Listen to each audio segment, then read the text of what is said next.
राज्यातील कृषी पदवीधारक विद्यार्थी सध्या अडचणींचा सामना करतायत।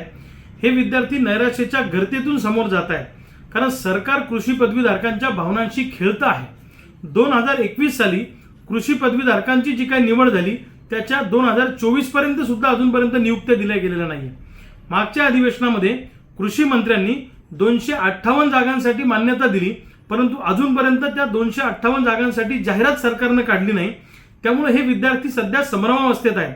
सरकार कृषी पदवीधारकांच्या भावनांशी खेळत आहे अशी भावना या विद्यार्थ्यांच्या मनामध्ये तयार झालेली आहे।